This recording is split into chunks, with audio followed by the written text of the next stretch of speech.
Donc bonjour à tous, nous nous retrouvons aujourd'hui aux Imaginales en compagnie d'Hélène Kushner, autrice de À la pointe de l'épée, sortie aux éditions Calman Levy. Donc bonjour à vous, bienvenue. Est-ce que vous pouvez nous parler un petit peu de ce roman? Comment est-ce qu'il est né? Il est né à New York aux années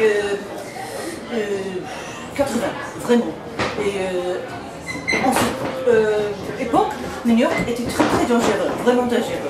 Il y avait beaucoup de crimes, il y avait des gens sur la rue, il fallait toujours, si on était femme, on mettait les clés comme ça. Si quelqu'un vous dérange, on préfère ça. Moi, je n'avais pas... ce n'est pas arrivé, mais on a toujours, quand on marche le soir, dans la nuit. Donc, j'ai imaginé aussi en même temps mes personnages, le bretteur Xavier et son très grande amie, cette étudiante mystérieuse, Alec. Et bon, ils étaient, je crois, un peu, tous les deux étaient moi.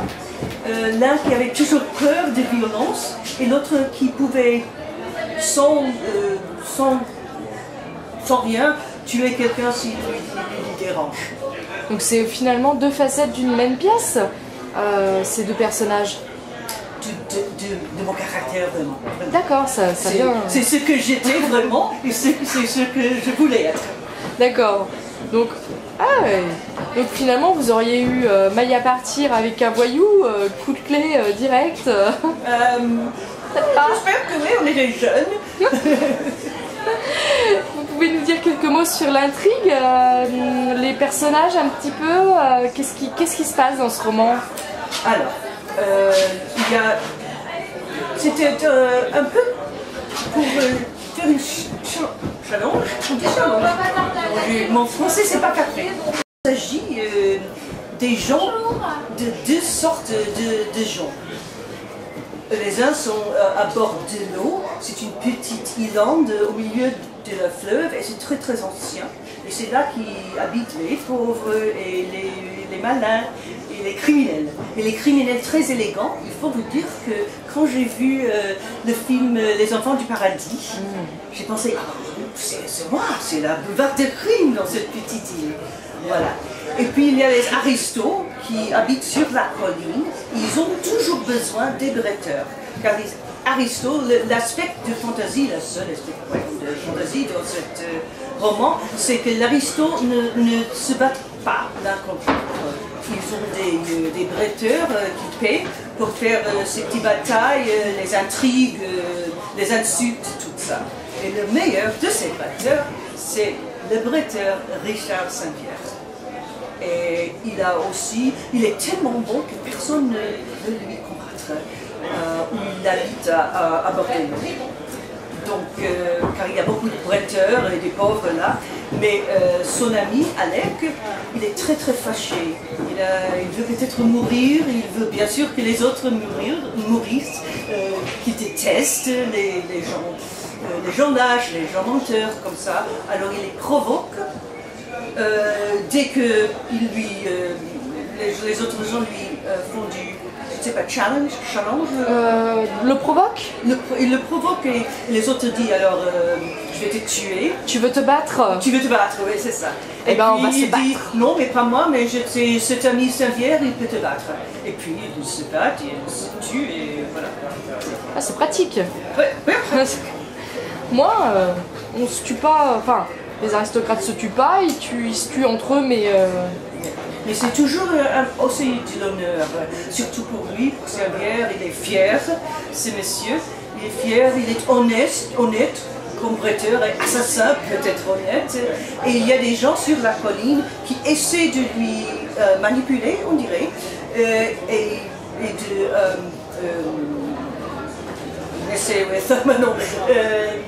threaten, avec Alec. Donc, quand ça arrive que Xavier doit passer la frontière de la politesse. Et puis, il y a beaucoup de choses qui seraient spoilers, si je vous dis.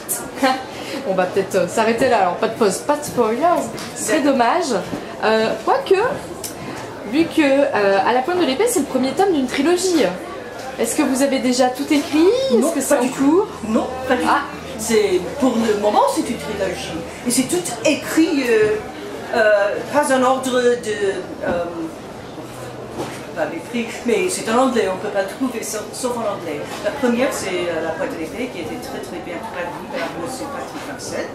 Mais après ça, j'ai écrit La privilège de l'épée, qu'il s'agit d'une jeune fille qui apprend à prêter, et elle est de la famille de Alec. Et puis après ça, ce sont les fils des gens, c'est presque comme les romans du Dumas, c'est la seconde génération. Le vicomte de Bragelonne, voilà, tout ça. Mais 20 ans après. Et à ce moment, j'écris avec des amis, des autres écrivains, quelque chose qui n'existe que à l'internet. Et ça s'appelle Trémontaine, car la duchesse au point de l'épée, c'est la duchesse Trémontaine, et ça s'agit des temps avant à la pointe de l'épée. Et d'écrire à plusieurs, est-ce que c'est différent? Est-ce que c'est plus difficile que d'écrire seul? Non, c'est plus facile et c'est fort amusant. Il faut beaucoup discuter, mais quand on est de très bonnes copines, c'est un peu comme écrire du théâtre, comme travailler avec des comédiens. Tout le monde prend tout ce qu'on a. On a vraiment presque pas de bataille. En amusant, c'est comme des petits enfants qui jouent les uns avec l'autre. Et disons que ça, bon, c'est bon, et après ça, on va faire ça. Et toi, tu seras le loup. Ouais, et tout le monde est le loup. C'est ça.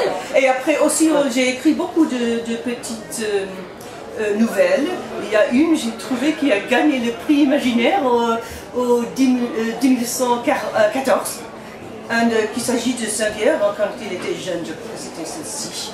Et puis, alors j'écris des petites nouvelles. Et maintenant, je sais d'écrire un autre roman selon une autre de la famille de Trémontaine. Une jeune fille, encore une fois. Vous voulez en parler un petit peu ou c'est encore secret? C'est pas fini. Ah. Donc, même en anglais. Ah, c'est un petit peu de teasing là, on va attendre.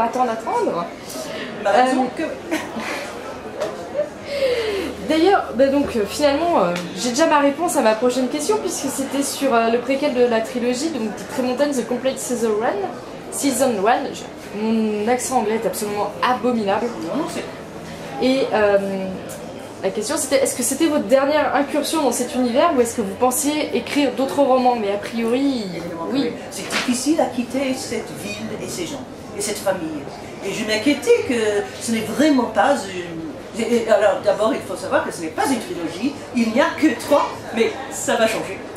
Et puis, alors, comme on a un appareil, je peux vous montrer, il y avait un livre de la première saison de Trémontaine, fait comme livre, mais après ça, c'est seulement sur Internet.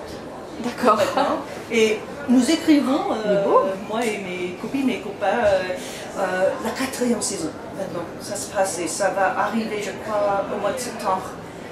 Alors, donc c'est un site sur lequel on peut directement aller, télécharger et payer les nouvelles? D'accord. Et c'est écrit, mais on a l'air d'être une série aux télévisions. Et c'est exprès que chaque fois, c'est comme 1 heure de télévision avec une histoire qui existe en solo, peut-être, mais on veut savoir toujours au fin de l'histoire, de cette petite histoire, comment ça se passe la prochaine semaine. Et vraiment, chaque semaine, il y a un nouveau un épisode. roman feuilleton. Ouais. Et c'est fait aussi comme audiobook, comme audio. Ah, ça c'est très bien fait par les comédiennes qui le lisent. Ça donne très envie de découvrir tout ça. Merci beaucoup d'avoir répondu à ces quelques questions et très bon salon. Merci à vous.